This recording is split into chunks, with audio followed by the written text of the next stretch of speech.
This is the decay chapter. This is homework A. I'm only doing selected problems off of this. Problem number 2. We're told that we have palladium 106. So that's PD with the 106 up there. Palladium has 46 protons according to the periodic table, and this is going to undergo alpha decay. So that means that it leaves an alpha particle, or a helium nucleus, that has 2 protons and 2 neutrons for a total of 4 things. 2 protons, a total of 4 things in this chunk. So if we had this big atom with 46 protons, and 2 of those protons leave in this alpha particle, that leaves 44 left over. And if we look at the periodic table, that is our U. Number 3. We have calcium 44. According to the periodic table, calcium is number 20, so it has 20 protons. It is going to undergo alpha decay as well. So 2 protons leave in this helium nucleus. And since we had 20 and 2 of them left, we have 18 left over. The periodic table will show us that 18 is argon. Number 4. We have a certain amount of energy that is lost in a reaction process. So we're going to be using Einstein's law to figure out how to do that. We're looking for the energy, so that stays a letter. The M is 2.1 times 10 to the negative 25th. C is always 300 million. In scientific notation, that's 3 times 10 to the 8th. And we have to square that. So on my calculator, I'm going to type this in. 2.1 EE negative 25 times 3 EE8, and I'm going to square that. I get 0.00000019. 1.9 times 10, 1, 2, 3, 4, 5, 6, 7, 8, times 10 to the negative 8th. Number 5. We're going to skip to number 6. We have calcium 44, and that's going to go through gamma decay. So calcium has 20, and if it's going to be going through gamma decay, that must mean that it is in some kind of an activated condition, some kind of energized state. So we put an asterisk up there, and it's going to go through the process, and it's going to turn into just a calcium without any extra energy, plus the gamma ray. In gamma decays, the name of the element does not change. The number of protons and neutrons and electrons do not change. They just simply shift to a more compact state, and they release energy in that process. Number 9.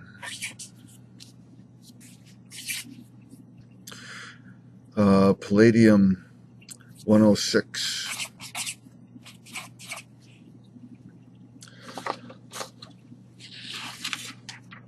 Looking at the periodic table, PD once again is number 46, 46 protons, and this is going to go through beta decay, beta minus decay, and so that means that it's going to have one of the neutrons turn into an extra proton. So instead of 46 protons, I'm going to have 47. And that element is number 47, Ag. It's also going to get an electron and an antineutrino to shoot off.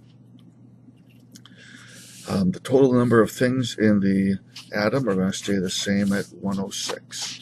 So there's the full equation for that. Number 10. We have uranium-236. All uraniums have 92 protons in them. They undergo beta minus decay, so we're going to have a neutron turn into an extra proton. If we had 92, we now have 93 protons. The total number of nuclear things, though, stays the same. It's just that one of the things on the inside of the nucleus has changed names. Number 93 is neptunium, Np. And then we get the electron and the antineutrino as well. And that's all that I'm going to be showing at this time. Day 93. We're going to finish up the notes on river systems. Stages of a river system.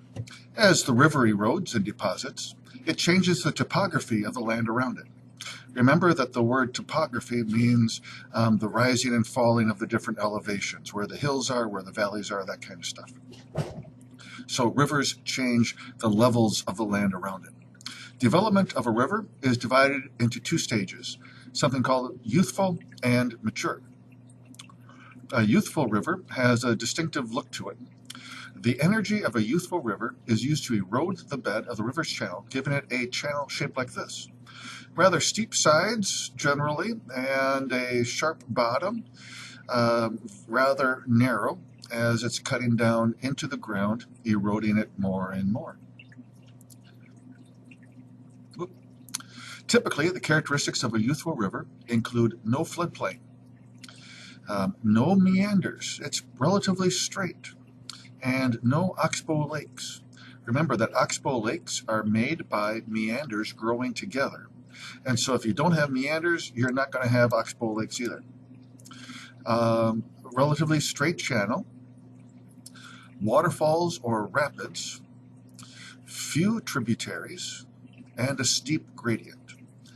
In other words, they're thinking that this hasn't had time to erode very much. So what kind of features do you have if you don't have erosion? And this is what you get. So here we have a picture I'd like you to label these four shapes. So the head, that would be up here, right up here at the top. The head is the start of a river. So right up there. The mouth, that is the bottom of the river. We have an arrow pointing there already. Right, mouth right there. A V-shaped channel is this right here. So you can write V-shaped over here with an arrow towards this as well. And then a waterfall. That would be right here. It's kind of hard to see, but there's an arrow pointing to it nonetheless. Those are the two main features of a youthful river: V-shaped channel, waterfall. Okay, mature rivers. The thought here is that these have had more time to do lots of erosion and to form different features caused by erosion. Let's read. Once a youthful river has eroded downward as far as it can, it starts to erode the bank of the river's channel, giving it a channel shaped like this. So we have a wide river valley that has been eroded as the river flows back and forth over time and erodes the banks, slightly changing its position over the years. This is when it is classified as a mature river. Mature rivers typically have characteristics like an obvious floodplain. A floodplain, once again, is flat areas on the sides of the river that flood periodically as we get more and more rain during the springtime, for instance, or the melting of snow. Another characteristic is many meanders. Those are bends in the river. Oxbow lakes, those are when meanders grow together. They have more tributaries than a youthful river, and a flat gradient. they've eroded down, and so there's not as many steep areas. So let's label these parts of this mature river. The head is up here again at the start of the river. The mouth is at the bottom here. U-shaped channel. So again, that's going to be down here by the mouth. I have two labels in the same spot. Oxbow Lake is going to be right here. Looks like a crescent moon. Tributary right along here. And here's another one. And here's a third one. And a fourth one. Let's label those as tributary. And then meander. Any of these bends would be considered a meander. So you can circle this bend right here and draw a line over to the meander if you want. Or you can write the word meander right there. So here is a progression of rivers as they age, according to current theories. Here we have a youthful river that is just eroding down into the dirt, and so we get steep sides, a relatively pointy bottom like a V, and it's relatively straight. Now as it erodes down to this rock layer at the bottom, it can't erode down anymore, but it can erode the sides, and so gradually the sides get eroded, and we have this flattish section that develops. The river slowly changes its bends and its route because it erodes the sides in different ways, and so this flat area gets wider and wider over time, and here we can see after a long period of time this flat area is rather wide. That's called the floodplain. So this would be a mature river, lots of windiness here as it erodes in different ways. Flooding. Flooding occurs when runoff of water is faster than the river's discharge. Nope, that's wrong. Should be slower.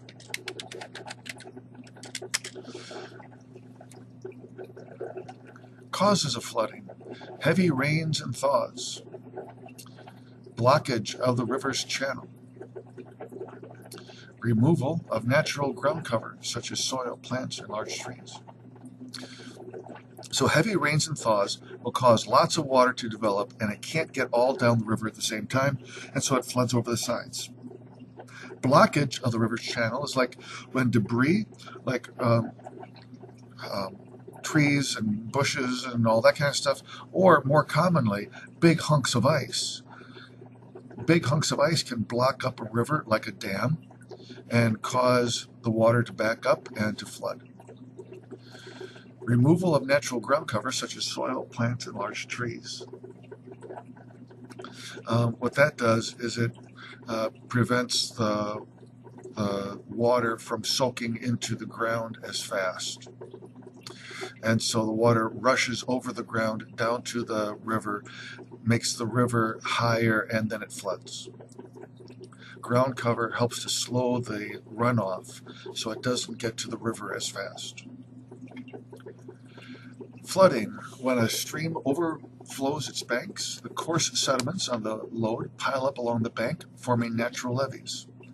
So we had these big piles of dirt along the sides of the river like walls, and those are called levees.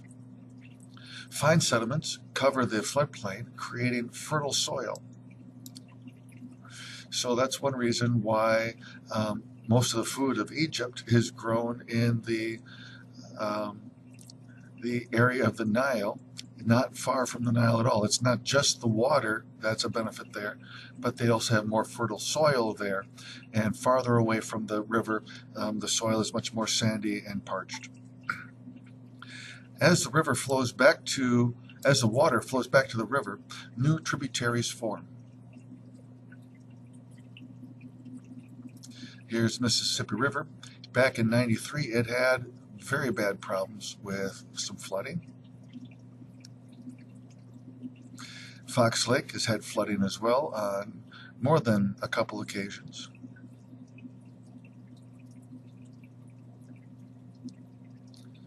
Flood control. Forest and soil conservation is kind of important for flood control. Building dams, we can control the level behind the dam and control the rate of the water moving downstream. So they try to have space behind the dam.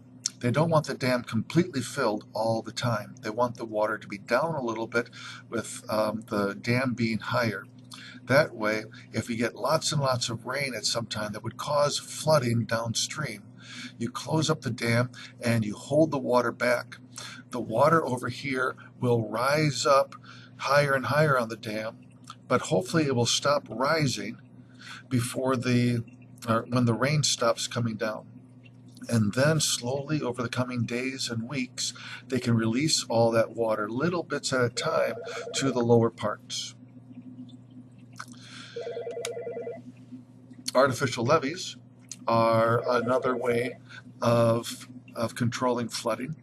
They will have these artificial mounds of dirt going along the river so that when the river rises, it can only flood this first little bit, and they can only flood this little part of the river bank, and it might come up here a little bit, but it doesn't spill over. It's like a dam that goes along the side of the river. An overflow channel is a big ditch in the floodplain to carry extra water away from populated areas.